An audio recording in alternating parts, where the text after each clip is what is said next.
Hello again, everyone. Welcome to Washington Gun Law TV. I'm Washington Gun Law President William Kirk. Thanks for joining us. Hey, we are going to circle back to one of our favorite gun control advocates of all time. Of course, that is David Hogg. Now, David has made quite a career out of trying to strip you of your inalienable rights, even so much as to elevate himself to vice chair of the Democratic National Committee. Amazing accomplishment. But it appears that David's demise is going to be quickly felt, because now it looks as though he's about to be removed from that spot. Is that good or bad for us? And what the heck caused all of this to begin with? So today, let's spend a few minutes and let's talk about David Hogg out as DNC Vice Chair.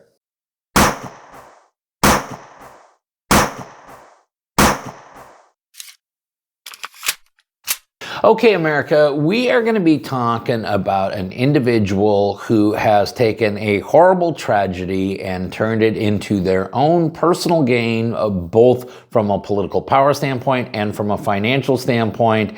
The inventor of the term coffin surfing, of course, that is Mr. David Hogg, now serving as DNC Vice Chair. Well, was serving before I started recording this video, because it appears that Mr. Hogg is about to lose that position. Now, here's what's going on, because there's a lot of stories going on, but not a lot of people are telling you what actually happened.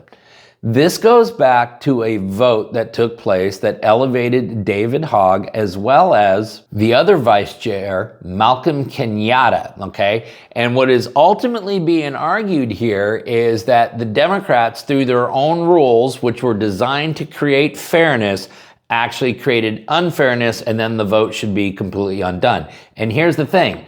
A subcommittee of the DNC has already voted on this resolution and approved it by a vote of 13-2, which means it now goes to the general membership, but there is overwhelming support for the complaint, which I have right here, and we're going to share with you a little bit about what happened, but there's overwhelming support for this complaint. So it looks like David's days as the DNC Vice Chair are numbered. Now, the complainant here, a DNC representative out of Oklahoma, Kaylin Free, who had run for Vice Chair unsuccessfully, is the petitioner on this complaint. And she alleges the process for balloting announced by the presiding officer before a single vote was cast for the first Vice Chair position was not followed. The presiding officer changed the voting process on the fly.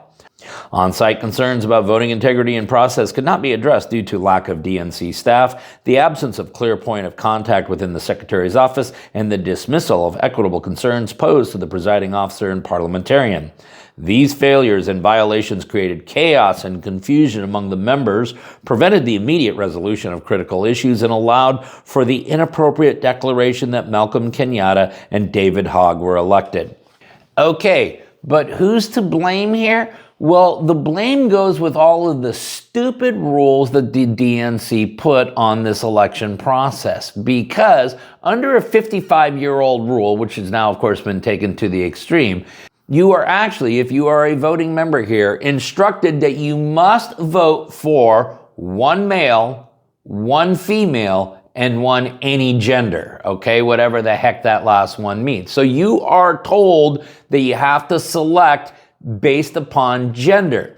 Now, there were 5 candidates, 2 male, 3 female. They were all put on the ballot and everyone was given 2 votes.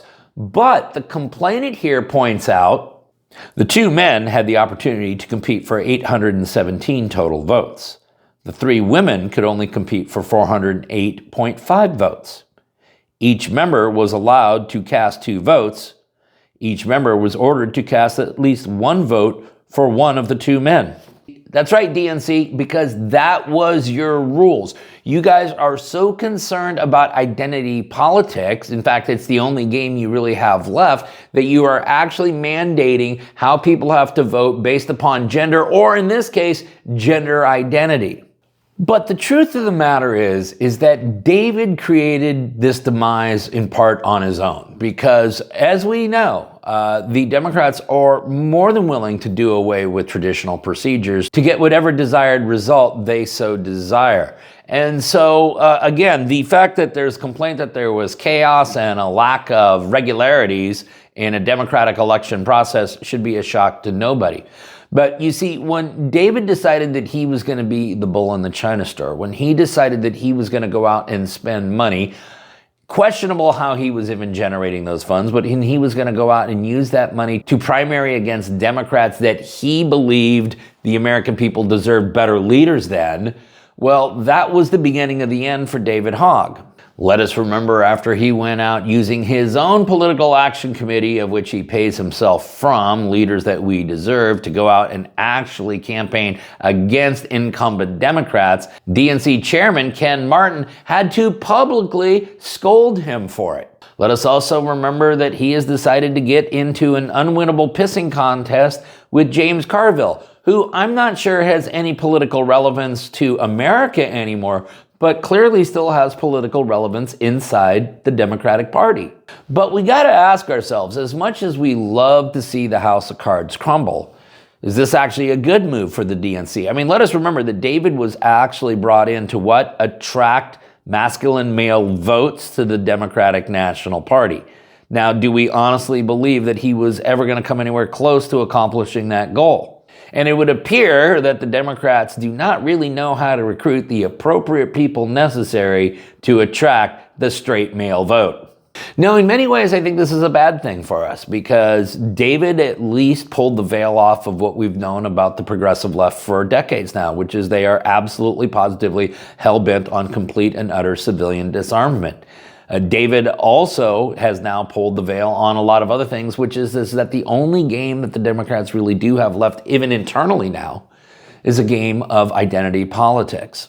So it looks as though one of the greatest gifts that they could have ever given us is finally going to be taken away from us, and that the days of David Hogg as DNC Vice Chair are greatly numbered. Listen, we're going to go ahead and link up everything that we used in coming up with this story down below so that you can geek out on it for yourself. If you got any questions about this or anything else related to what's left of our Second Amendment rights, you guys should know how to get a hold of Washington gun law by now. But if you don't, that information is down there in the description box. If you got an idea for a video that we should be doing around here, all you do is click on that link right there and tell us all about it.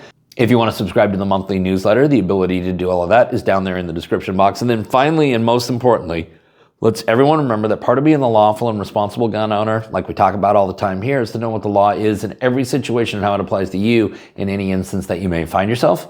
Until next time, thanks for watching and stay safe.